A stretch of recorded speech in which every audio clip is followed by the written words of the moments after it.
નમસ્કાર મિત્રો, અમારી યુટ્યુબ ચેનલમાં આપ સૌનું હાર્દિક સ્વાગત છે।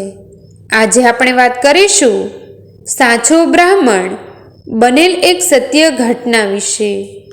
સરસ્વતી નદીના કિનારા ઉપર એક દિવસ સાંજ પડતી હતી। કિનારે ગૌતમ ઋષિનો આશ્રમ હતો। જંગલમાં છાણા લાકડા લેવાને ફળ ફૂલ વીણવા ગયેલ બટુકો પાછા આવી પહોંચ્યા છે। તપોવનની ગાયો ચરીને આશ્રમે આવી છે।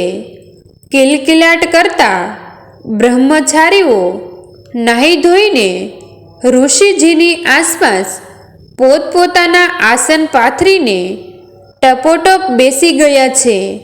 વચમાં હોમનો અગ્નિ પ્રગટાવેલો છે।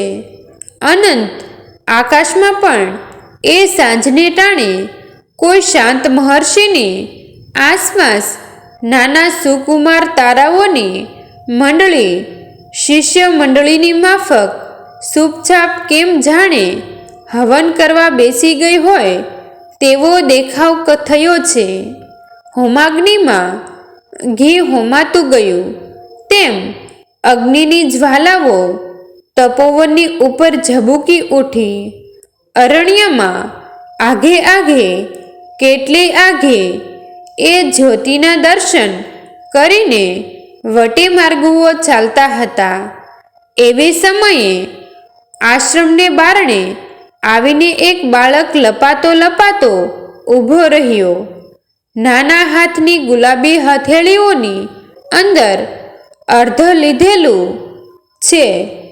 પાસે આવીને એક બટુકે ઋષિજીએ શરણે હાથના ફળફૂલ ધરી દીધા।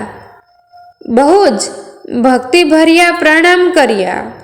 ઋષિએ નવા અતિથિની સામે સ્નેહમય નજર કરી। કોકિલ કંઠે બાળક બોલ્યો, ગુરુદેવ, મારું નામ સત્યકામ, મારું ગામ કુશક્ષેત્ર। મારી માએ મને બ્રહ્મવિદ્યા શીખવા મોકલ્યો છે। હસીને બ્રહ્મર્ષિ મીઠી વાણીમાં બોલ્યા, કલ્યાણ થાઓ તારું। હે સૌમ્ય, તારું ગોત્ર કયું બેટા? તને ખબર નહીં હોય કે બ્રહ્મવિદ્યા તો માત્ર બ્રાહ્મણના બાળકને જ શીખવાય।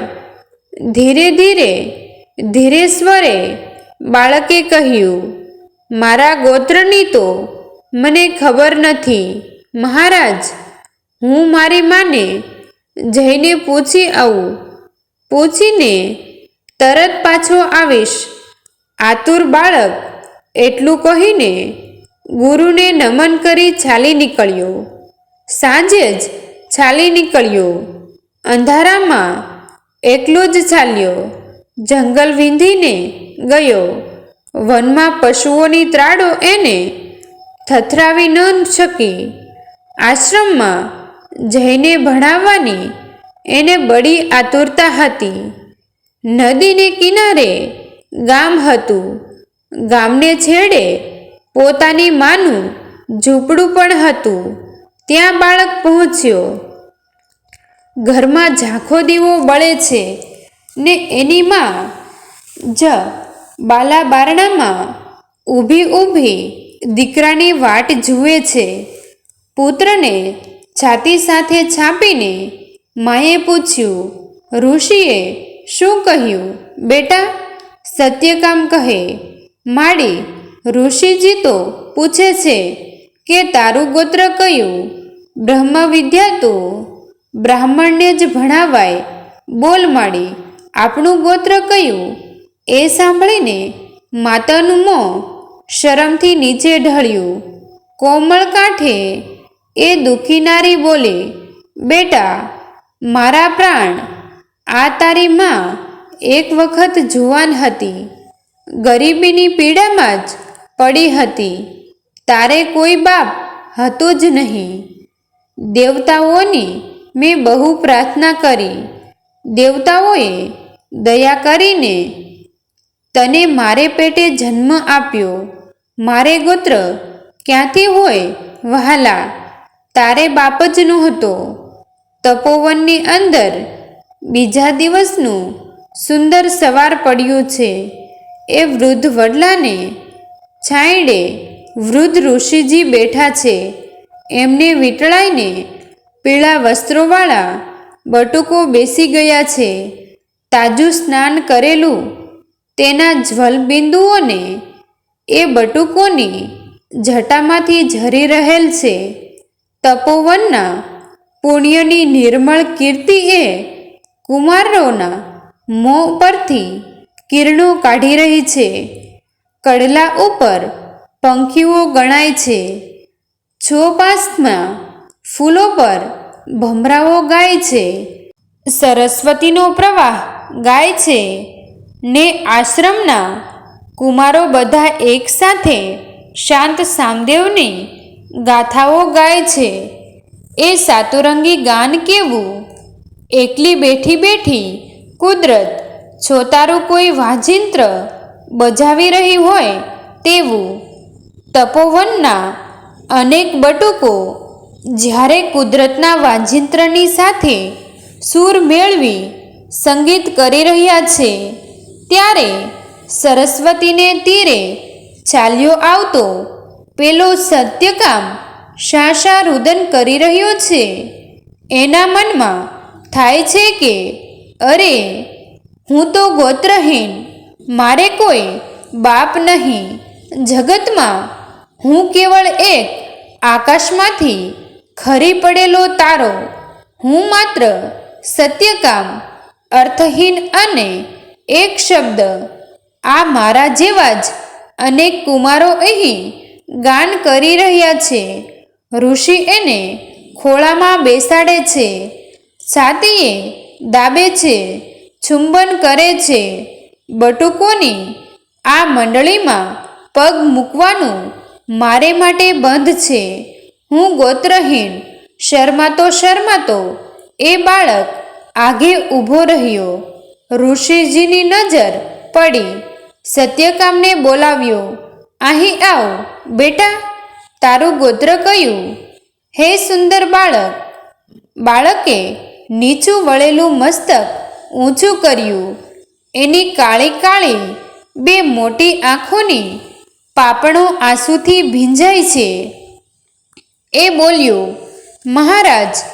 માએ રડીને કહ્યું કે મારે કોઈ પિતા નહોતો. માએ દેવતાની બહુ ભક્તિ કરેલી, એટલે દેવતાઓએ એ ગરીબ માને પેટે મને જન્મ લીધો.